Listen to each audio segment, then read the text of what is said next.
I don't know if the demography is destiny, but the face of this country is changing. When I came here in the early 60s, people of color were 1 in 10. Today, it is 1 in 4. By 2040, according to the US Census, it'll be 1 in 2. There will be no minorities by the middle of the 21st century because we will all be minorities. We were once a microcosm of Europe. We're now becoming a microcosm of the world. We're becoming the first universal nation in history, a nation of nations, the first multicultural, multiracial democracy in world history. And if you say, well, the Roman Empire or the former Soviet Union were also multicultural societies, they were, but they were founded by conquest and they were sustained by military occupation. America is the only nation created by and continually renewed by voluntary immigration. And you can see it even in the categories of the US Census. In the early 60s, there were only 3 categories: white, black, and other. Now, by the year 2000, there were approximately 30 different categories. And I think to make the point, what made it very poignant for me is when I was watching the Beijing Olympics. The magnificent opening ceremonies where the athletes of all the countries in the world were trooping into the stadium. And they would announce the athletes of Nigeria, they're all Africans. The athletes from Russia, they were all Slavs.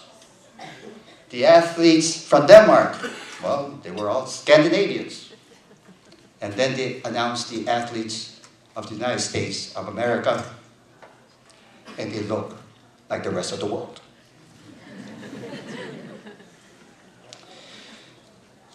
This, the universalizing of America, will transform the economic and geopolitical power of our nation. Western Europe, Japan, Russia, and other countries have stagnant populations or diminishing populations because they are not pluralist nations. They don't turn to immigration to renew their societies. But here we continue to grow and to renew, to import the best talent and energy from all over the world, try to expand opportunities for our people here to move the nation forward. But one of the paradoxes of diversity, and remember this is at a time when I came here, Asian Americans were 1% of the population, and the US Census is predicting by the year 2040, it will grow to 30 million. Almost 30% of the population. As our country becomes more diverse, more inclusive, more multicultural, more universal, it is also becoming more rife with conflict, with polarization, with fragmentation. Today, it appears that we're more divided than united. We have ethnic conflict. See what's happening in Arizona and the laws that they pass towards Hispanics. And what is still incredible to me, the number of fellow citizens who question the citizenship or where our president was born. So we are deadlocked on the piercing social, economic, and political issues of the day. We are working less together and shouting more towards each other. So who are we as a nation? Are we really a melting pot? Are we really simply one people where differences are not valued, where there's a homogenization of the country? Or are we mosaic, a potpourri of groups, different ethnic, racial, and religious tiles all glittering equally on the national tableau. And if that's the case, what is the social glue that holds that mosaic together? Because that kind of multiculturalism presumes no shared values, that there are no common heroes. It may lead to a politics of fragmentation and to a society where we define ourselves as hyphenated Americans. I believe that today we need a vision of America where everybody's cultural heritage matters, everybody's story must be told, where people can be proud of their background and also feel part of a larger community that is our country. We need a vision. We need a vision where differences are valued, but where there's also a shared civic culture that bonds us together. I first heard that vision in the summer of 2004, when a rising young senator electrified the nation with a speech at the Democratic National Convention. He said, there is not a Black America, and a white America, and a Latino America, and an Asian America. There is a united States of America, and that senator, of course, is now President Barack Obama. But that speech had the echoes of the words of the Reverend Martin Luther King at the Lincoln Memorial on that sultry August day of 1963, when with thunderclap eloquence, he said, I have a dream. I have a dream that someday my children will be judged not by the color of their skin, but by the content of their character. It is a dream of a post-racial America.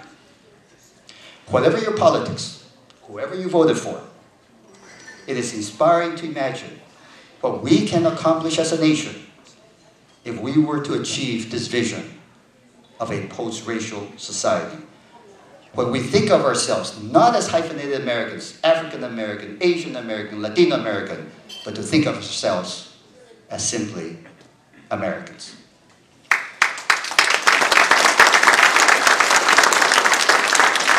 Of course, no, I'm not so naive to believe that this vision will be realized in my lifetime. But we need to have that as an ideal. So what is it that bonds us together? Other nations are bonded by a common religion, by land, by race, by language. But being an American is a state of mind, a matter of the heart. We are of many different backgrounds, cultures, perspectives, and beliefs, but ultimately we are one. And what holds us together is a commitment to certain core values that define our national identity. These values transcend race, they transcend religion, they transcend social class, they transcend the politics of blue or red. These values are enshrined in the United States Constitution, and they include equal rights, fairness, human dignity, and respect for differences. Those are the values, those are the moral glue that hold our society together. Our founders, the founding fathers, got it right. You know what our national motto is. It is engraved in our coins, quarters. I think it's also in dimes, but certainly in the quarters. In Latin, e pluribus unum, one formed from many. Unity in diversity. This country has an amazing ability to evolve and to grow. the history of this country is the history of expanding who we the people are and expanding the definition of what it means to form a more perfect union. I know there are 3 tables of students from the University of Maryland and other young people in this room. We, of course, are your elders. We, for the past 40 or so years, have been laboring to increase the diversity of this country. That has been our challenge. I don't know that we have succeeded, but we're working on it. But the challenge for you, the next generation, is our challenge was to diversify America. Your challenge in the coming years, in the 21st century, is to unify America. Thank you very much.